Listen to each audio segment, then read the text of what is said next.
Hey man, welcome back to another episode of Solo Cup Sit Downs. Well, it's your boy Richie Nelson, bro. We in here, bro. We at the Dazesummit. We up here live, you know what I'm saying? Big shout out to Lisa Marie, big shout out Studio Motif, you know what I'm saying? Bro, got a whole lot of dope, incredible artists in the building. Go ahead, introduce yourself to the people.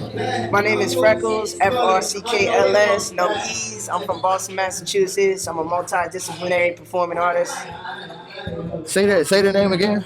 Freckles, You said no E? no E's. Why is it no E's? Freedom, recognition, compassion, knowledge, love, support, music. Okay. That was dope. That was dope. That was dope. Oh shit. Bro. I'm always about a good superhero name. That was, bro. That might be, bro. Yeah, you at least top 15. We're gonna go ahead and do some measuring up, see if we can get you in the top 10. So tell me Word. about your inspirations growing up. What inspired you inside of the studio as well as outside of the studio? So growing up, I grew up in the 90s, into the early 2000s. I was listening to a lot of alternative, emo, pop punk music, Warped Tour, really inspired by that angst music. I was a really angry kid, so I always What were wanted you to angry find. about? Well, I'm adopted, and so I was in a lot of different situations as a kid. We're getting bullied. Had a lot of mental health situations when I was a kid, dealing with suicidal ideation, and a lot of things that I didn't really know how to figure out. When I was 17, I ended up in a state facility, locked up. So I really quick, crashed out when I was young, and ended up doing 4 years in prison. So, there was a lot of things that I hadn't figured out from an early age on. And like trying to find my identity, not knowing who my birth parents were, having no answers to questions, you know what I mean? And Right. lashing out a lot. I grew up with a predominantly white family. God bless them. They gave me the best that they could when they had, you know what I mean? But also being able to look somebody in the face every day and not know, have no answers, man, So Right. I started writing music when I was young, started playing guitar when I was 5. Um, so I used to just isolate in my room and just play guitar, learn cover songs, all types of shit. And finally, like after when I got out of prison at 21, I tapped in to open mics. So I started doing a lot of acoustic sets, things like that. And then it took me, maybe a year. Then I moved to Boston, and 'cause I was out in Lowell, Massachusetts. Right.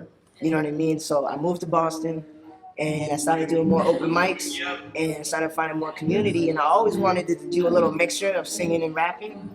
And so that's when I found spaces where that was acceptable. Because where I was from, Lowell is cool. They have a lot of different things, but I originally grew up in Drayton. It's real hard for the hometown to see you in a certain light. Like it's like they just see you like you know what I'm saying like just on a day to day. I don't know. I don't fault them for it I though. was Like to the be honest with athlete. you, like you really want to go kind of go out. Like I always think about it like Pokemon Red, Pokemon Blue. You can't.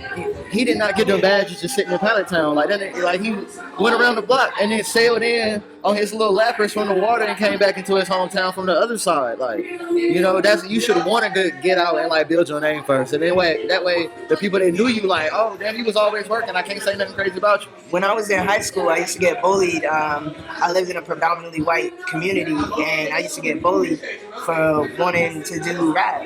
So that's why I took the rock lane at first, trying to be in bands, trying to do things like that. But once I found Boston, I was able to expand like my actual like my self actualization, what I Right. really wanted to do. And I found the right people to do that around that wouldn't judge me for making that like collaboration of genre, like alternative emo punk with a little hippity hop, Right. So I was able to branch out, and God bless the people who actually I met because I was in like the lowest of the low, struggling with addiction. My birth mom had passed away. I had met her just, recently when I first moved to Boston in 2017.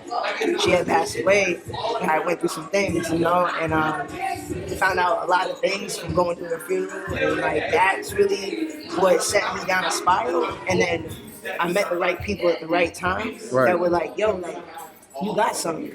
You know what I mean? And then they pushed me, like specifically my boy Divinity. Like shout out to you, bro, because you really pulled me out like out the ashes, man. Like he really did. Like me and him have identical stories when it comes to addiction and birth parents. You know, I was born addicted in the 90s. You know what I mean? So there was a lot for me at a young age that couldn't be taught to me because it wasn't age appropriate. Right. So once I started finding out what those things were later on, I started to fucking lash out, you know. But the only way for me to like really actually deal with those things was through therapy, through writing, through poetry, through going to open mics and showing people my raw self, you know. Right. And I didn't have that back at home. That's right. This is what solo cup sit downs is all about. It's just sit down and unpack. You know what I'm saying? We didn't. You know what's in your cup? What you got in your cup? I got me some pineapple juice, some tequila. Come on now. Some ice. Okay. That's what solo cup sit downs is all about. It's about you sit down with that drink in your cup, and then you just talk your shit, and you unpack like you made it through all of that, and you found a way to you got an outlet. That outlet turned into the plug. Now you plugged in. That's dope as fuck. Like that is a success story. If nobody else tells you, that is definitely a success story for real. I know I'm fucking up the word success, editor. Mind your business. That is a success story. He's a success story. Talk your shit. Talk your motherfucking shit. He's a success. Now you got me fucking up. Success story. Talk your shit. For real, like for me, what it was is like I had to hit my lows to bounce up. Like those lows still come at all ages. At all ages, you're still gonna hit them lows.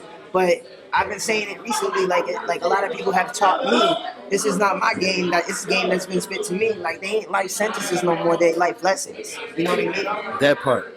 And on that note, where can these good people follow you at? You can follow me at FRCKLS Music on IG and all other platforms. Okay. And as you, of course, can know, follow me, Google me, pull that rock out from the front yard and turn it over at Rich Nelson 2K, Rich2TV. Make sure you check out Richie Reacts. This is Solo Cup Sit Downs. We are motherfucking out. Right.